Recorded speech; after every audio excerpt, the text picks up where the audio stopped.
नमस्कार दोस्तों, मैं हूं आपका होस्ट और दोस्त किंग। और आज दोस्तों फिर से मैं आप सबका अपने YouTube channel money magnet king 999 पर स्वागत करता हूं। दोस्तों अगर आपने कल जो मैंने आज वीडियो जो मैंने अपलोड किया था YouTube पर, अगर वो वीडियो आपने देखा होगा तो दोस्तों आपको काफी एक अच्छी अपॉर्चुनिटी निफ्टी, बैंक निफ्टी और ब्लूफिन में मिली थी, जहां पर हो सकता है आपने बहुत ही अच्छा पैसा अर्न किया हो दोस्तों, क्योंकि ये सारे जो लेवल्स मैंने आज मॉर्निंग में वीडियो में बताए थे, ऑलमोस्ट वो सारे लेवल अचीव हुए थे। ठीक है, अब देखते हैं कि कल मार्केट के अंदर किस तरीके की अपॉर्चुनिटीज हमें मिल सकती है और अगले वीक के अंदर हम किस तरीके की हमारी ट्रेड प्लान जो है वो प्लान कर सकते हैं। तो सबसे पहले हम लोग बढ़ते हैं निफ्टी पर और निफ्टी में देखते हैं कि निफ्टी में हमें किस तरीके से पोजीशन अपनी क्रिएट करनी चाहिए फॉर द नवंबर सीरीज। ठीक है, अब फ्रेंड्स देखिए निफ्टी के अंदर क्या हुआ कि निफ्टी के अंदर एक सपोर्ट बेस जो बना हुआ है वो बेस अराउंड यहाँ पर 11,600 से 11,660 के लेवल पे एक बेस बना हुआ है। अब आज मार्केट के अंदर जो सेल ऑफ आया उसके अंदर जो निफ्टी है उसने अपने इस बेस को संभाला काफी अच्छी तरीके से। तो अगर हमें सेल एंट्री लेनी है तो सिर्फ और सिर्फ 11,600 के ब्रेक होने पे ही हम सेल एंट्री लेंगे। और अगर वीकली क्लोजिंग यानी कल मार्केट के अंदर प्रेशर आता है और जो निफ्टी स्पॉट है वो बिलो 11,600 क्लोज हो जाती है, तो फिर नेक्स्ट वीक के अंदर हो सकता है कि ये निफ्टी 11,400 के लेवल को भी दोस्तों टच कर सकती है। ठीक है, बट सेल एंट्री सिर्फ और सिर्फ 11,600 के ब्रेक होने के बाद में ही करनी है। ये चीज आप बहुत गौर से सुनिएगा और इसे ध्यान में रखिएगा। अब जो निफ्टी है आज का उसका जो क्लोजिंग है वो अबव 11,660, यानी जो उसका जो दूसरा एक सपोर्ट एरिया था 11,660 का, उसके ऊपर उसने आज क्लोज किया है। तो हमारा ये होना चाहिए कि हमें बाई साइड में भी ध्यान देना चाहिए। हमारा जो स्टॉप लॉस होना चाहिए कल के लिए वो होना चाहिए 11,600 के नीचे।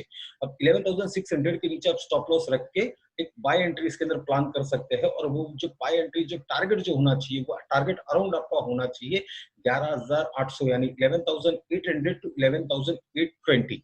ये तो होना चाहिए हमारा टारगेट। और स्टॉप लॉस जो होना चाहिए हमारा वो होना चाहिए बिलो 11,600।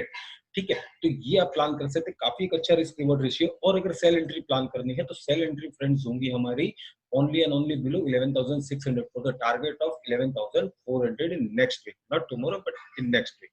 Okay, चलिए बढ़ते हैं बैंक निफ्टी की ओर। और बैंक निफ्टी में देखते हैं कि बैंक निफ्टी में किस हिसाब से हमें ट्रेड अपॉर्चुनिटीज मिल सकती है। तो फ्रेंड्स आप थोड़ा सा अगर इसे ध्यान से देखेंगे, गौर से देखेंगे, तो आपको एक चीज समझ में आएगी कि बैंक निफ्टी के अंदर एक जो बेस बना हुआ है 24,100 से लगा के 24,200 का, और ये बेस को फ्रेंड्स ये काफी दिनों से एक होल्ड किए हुए। अब आज इसने एक जो नया अपना बेस बनाया यहाँ पर 23,850 टू 23,900। तो ये बैंक निफ्टी के लिए काफी एक अच्छा बेस बना हुआ है यहाँ पर। तो अगर बैंक निफ्टी के अंदर हमें सेल एंट्री प्लान करनी है तो ओनली बिलो 23,850, जब तक 23,850 ब्रेक नहीं होता है स्पॉट में तब तक हमें सेल एंट्री प्लान नहीं करनी है। तो अब बैंक निफ्टी का जो क्लोजिंग है आज का वो अराउंड है 24,088। तो यहाँ से हम 23,850 के नीचे अपना एक स्टॉप लॉस लगा के एक बाय एंट्री प्लान कर सकते हैं कल के लिए। और हमारा जो टारगेट होना चाहिए कल के लिए वो टारगेट अराउंड होना चाहिए 24,400 से लगा के 24,600 तक का। बट अगर मार्केट समझिए बैंक निफ्टी के अंदर और मार्केट की प्रेशर आ जाता है और वो नीचे की ओर जाता है तो सेल सिर्फ हमारा बनेगा बिलो 23,850। अगर 23,850 का लेवल ब्रेक हो जाता है और वहां पर मार्केट सस्टेन करता है तो फिर हम 24,100 के स्टॉप लॉस से बैंक निफ्टी को शॉर्ट कर सकते हैं अगले वीक के लिए। और अगले वीक में जो हमारे टारगेट्स होने चाहिए वो अराउंड फ्रेंड्स होने चाहिए 23,200 के करीब करीब। यहाँ पर फिर एक दूसरा बेस बनेगा। तो सेल के लिए फ्रेंड्स अगर देखने जाएंगे तो सेल साइड में अपॉर्चुनिटी शायद से हमें कल मिल सकती है, लेकिन जब तक 23,850 का लेवल ब्रेक नहीं होता है हम लोग सेल साइड में नहीं सोचेंगे। सिर्फ और सिर्फ बाय साइड में सोचना है with the stop loss below 23,850।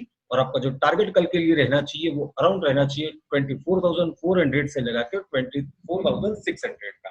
ठीक है, तो ये निफ्टी भी आप बैंक निफ्टी भी आप ध्यान में रखेगा। अब स्टॉक्स की ओर बढ़ते हैं और देखते हैं फटाफट से कौन से ऐसे स्टॉक है। फ्रेंड्स मैंने स्टॉक में जो सिलेक्ट किया है वो स्टॉक, सबसे पहला स्टॉक आता है वीईडीएल का। अब वीईडीएल में आप वेदांता में फ्रेंड्स देखेंगे तो पिछले कुछ दिनों में यानी अराउंड 30 सितंबर से यहाँ से एक रिवर्सल आया था। तब रेट प्राइस चल रही थी वेदांता की अराउंड 144, 141, 142।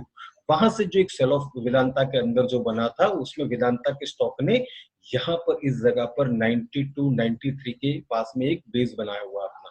और ये स्टॉक पिछले करीब करीब 17-18 दिन से ये एक ही रेंज में यहाँ पर घूम रहा है। अब फ्रेंड्स इसके अंदर आप थोड़ा सा अगर इसे ध्यान से देखेंगे तो यहाँ पर जो है आरएसआई ने अपना एक जो बुलिश डाइवर्जन जिसे कहा जाता है, अगर थोड़ा सा भी आपको नॉलेज होगा आरएसआई पे तो आपको एक चीज समझनी चाहिए कि यहाँ पर जो है एक बुलिश डाइवर्जन बना हुआ है, और बुलिश डाइवर्जन जैसे कि मैंने आईटीसी में आपको लास्ट टाइम एक कॉल दिया था, उसी तरीके से ये भी ट्रेड साबित हो सकता है।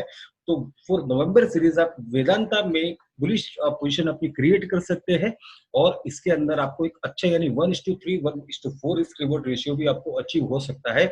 आज की जो क्लोजिंग प्राइस है 95.75, यानी आप अगर इसके अंदर कल पोजिशनल एक ट्रेड बना सकते हैं तो आपका जो स्टॉप लॉस होना चाहिए वो होना चाहिए बिलो 92 क्लोजिंग बेसिस, यानी डेली बेसिस पे डेली टाइम फ्रेम पे अगर बिलो 92 क्लोज करने की कोशिश करता है तो हम हमारी पोजीशन को एग्जिट करेंगे, और जब तक वो क्लोज नहीं करता तब तक हम लोग इस पोजीशन के अंदर बैठे रहेंगे for the target of around 107 108, यानी 108 से लगा के 107 तक के लेवल्स भी इसमें आने वाले दिनों में हमें देखने को मिल सकते हैं। तो काफी एक अच्छा ट्रेड हो सकता है नवंबर सीरीज के लिए आप लोगों के लिए, क्योंकि इसका जो रिस्क रिवॉर्ड रेशियो वो दोस्तों काफी अच्छा रिस्क रिवॉर्ड रेशियो है। अब फटाफट से दूसरे स्टॉक की ओर बढ़ते हैं और देखते हैं कि ओएनजीसी में किस तरीके की अपॉर्चुनिटीज हमें फ्रेंड्स मिल सकती है। ओएनजीसी आप फ्रेंड्स देखेंगे तो ओएनजीसी का जो स्टॉक है, स्टॉक ने अपना जो एक बेस था यहाँ पर अराउंड 65.60, तो ये जो बेस था, ये बेस आज उसने जो मार्केट में जो एक सेल ऑफ आज हुआ उसमें ये बेस जो था उसके सपोर्ट जो लेवल था 65.50 का, उसको ब्रेक करके उसके नीचे क्लोज किया अराउंड 64.50। तो आपका फ्रेंड्स जो टारगेट इसमें होना चाहिए, आप इसके अंदर सेल साइड अपनी पोजीशन क्रिएट कर सकते हैं फॉर द नवंबर सीरीज, यानी कल एक दिन में टारगेट नहीं आएगा बट हो सकता है नेक्स्ट वीक के अंदर ये टारगेट अचीव हो जाएंगे। तो आपको फ्रेंड्स इसके अंदर 64.40 के प्राइस के ऊपर आपको एक सेल पोजीशन क्रिएट करनी है। आपका जो स्टॉप लॉस होना चाहिए वो अराउंड होना चाहिए 66 ऑन द क्लोजिंग बेसिस, और आपका जो टारगेट फ्रेंड्स होना चाहिए वो अराउंड होना चाहिए 62.59, यानी ये जो एक बेस बना हुआ है 60.59 के करीब, ये आपका जो है टारगेट प्राइस होनी चाहिए। तो ये भी एक अच्छा ट्रेड है, अच्छी रिस्क रिवॉर्ड रेशियो के साथ में ये भी आपको एक अच्छा मौका दे सकता है पैसा कमाने के लिए इन द नवंबर सीरीज। अब बढ़ते तीसरे स्टॉक की ओर जो कि है एचसीएल टेक्नोलॉजीज। एचसीएल टेक्नोलॉजीज में भी आप देखेंगे फ्रेंड्स यहाँ पर एक डबल बॉटम बनी हुई है। जो स्टॉक था, स्टॉक के अंदर जब यहाँ से एक सेल ऑफ आया तो इस जगह पर इसका बेस बना था, और वो बेस है करीब 820 के पास में। अब 820 से इसके अंदर एक रिवर्सल आया था, और रिवर्सल में प्राइस वापस से यहाँ पर 880 890 के लेवल तक गई थी। और अब क्या हुआ है, अब अगर आप आज की कंडीशन यहाँ पर देखेंगे तो यहाँ पर 28 को यहाँ पर भी एक जो है बेस बना हुआ है, तो अब यहाँ से भी इसके अंदर बाय एंट्री प्लान हो सकती है। अब जो प्राइस है आज की क्लोजिंग है वो अराउंड 835 836 है, तो आपका जो स्टॉप लॉस होना चाहिए डेली चार्ट पे बिलो 820 होना चाहिए for the target of around 880 to 890 in coming days, not tomorrow but in coming days ये टारगेट आपके अचीव हो सकते हैं यहाँ पर। और अगर थोड़ा सा बुलिश मोमेंटम क्रिएट हो गया तो ये 900 तक भी अपने लेवल से जो दिखा सकते हैं आपके आने वाले दिनों के अंदर आपको। तो ये स्टॉक भी है आपके रडार पर रहना चाहिए। आपका जो, मैं एक बार और दोहरा दूंगा इस चीज को, आपका जो स्टॉप लॉस है बिलो 820 होना चाहिए डेली क्लोजिंग बेसिस पे for the target of 880 890 and 900। चलिए नेक्स्ट स्टॉक की ओर बढ़ते हैं और देखते हैं कि गेल में हमें किस तरीके की अपॉर्चुनिटीज मिल सकती है। गेल में फ्रेंड्स अगर आप देखेंगे तो काफी इंटरेस्टिंग एक पैटर्न बनी हुई है। अगर आपको थोड़ा सा भी अगर इस चीज का नॉलेज होगा तो आप तुरंत चार्ट देख के समझ गए होंगे कि फ्रेंड्स जो सेल ऑफ आया था ऊपर से, उसके बाद में गेल इंडिया ने यहाँ पर आप देखेंगे तो इस जगह पे ट्रिपल बॉटम इसमें बनी हुई है। ये देखिए ये ट्रिपल बॉटम बनी हुई है। यहाँ पर जब स्टॉक नीचे आया था इसी जगह पे उसने एक अपना बेस बना था। ट्रिपल बॉटम का जो बेस है उसका जो प्राइस है अराउंड है 82, तो ये 82 के यहाँ से इसमें एक वापस से बाइंग अपॉर्चुनिटी आई थी, यानी रिवर्सल आया था और प्राइस यहाँ से 89 90 तक फ्रेंड्स गई थी। उसके बाद में फिर से यहाँ से एक सेल ऑफ आया, क्योंकि अब यहाँ पर जो है ये कि रेजिस्टेंस एरिया बन चुका है इस जोन में, ये एक रेजिस्टेंस एरिया है। ठीक है, अब आप देखिए यहाँ से रिजेक्ट हुआ प्राइस और फिर से यही 82 81 के रेंज में आया, बट इस लेवल को जो प्राइस है स्टॉक का उसने यहाँ पर ब्रेक नहीं किया। फिर से यहाँ पर एक रिवर्सल आया और प्राइस फिर से 89 90 के जोन में गई थी। आज अगर आप स्टॉक को थोड़ा सा ध्यान से देखेंगे तो 29 अक्टूबर को स्टॉक ने यहाँ पर इस जगह पे इतने गिरते हुए बाजार में भी यहाँ पर एक अच्छा सा रिवर्सल दिखाया है। तो हो सकता है नवंबर सीरीज के अंदर स्टॉक के अंदर वापस से पॉजिटिव मोमेंटम आए और ये स्टॉक हो सकता है आने वाले दिनों के अंदर नवंबर सीरीज में 89 90 के लेवल को टच कर सकता है। ये स्टॉक है, इसके अंदर भी आपको एक बुलिश व्यू रख के पोजीशन क्रिएट करनी चाहिए। आपका जो स्टॉप लॉस होना चाहिए वो होना चाहिए इस कैंडल के नीचे। ये जो कैंडल है रेड वाली, इसका जो लो है, अब इसका लो फ्रेंड्स आता है अराउंड 81, यानी आपका जो स्टॉप लॉस है वो होना चाहिए 80 के नीचे। अगर क्लोज करता है डेली बेस पे तो हम लोग इसके अंदर से एग्जिट लेंगे, और जब तक ये क्लोज नहीं करता तब तक इसी ट्रेड में बने रहेंगे for the target of around 89 to 90। मैं उम्मीद करता हूँ दोस्तों ये जो आज का एनालिसिस वीडियो है ये आपको बहुत ही पसंद आया होगा, और मैं ये भी उम्मीद करता हूँ दोस्तों कि ये जितने स्टॉक्स और इंडेक्स की हमने बात की है उन सारे स्टॉक्स और इंडेक्स के अंदर आने वाले दिनों में आपको एक अच्छा बेहतरीन मौका मिले जिसमें आप कुछ अच्छे से पैसे उसके अंदर अर्न कर सके। और फ्रेंड्स, आपको अगर ये वीडियो अच्छा लगा है तो आप जरूर से सब्सक्राइब करिए चैनल को, ताकि मैं आपके लिए और भी अच्छे अच्छे कंटेंट मैं लेके आता रहूं। आप वीडियो को लाइक करिए, कमेंट सेक्शन में कमेंट करिए कि वीडियो आपको कैसा लगा, और आप किस तरीके का कंटेंट चाहते हैं वो भी आप कमेंट बॉक्स में बताइए, तो मैं उस तरीके से कमेंट आपके लिए वीडियो या कंटेंट में लेके आता रहूंगा।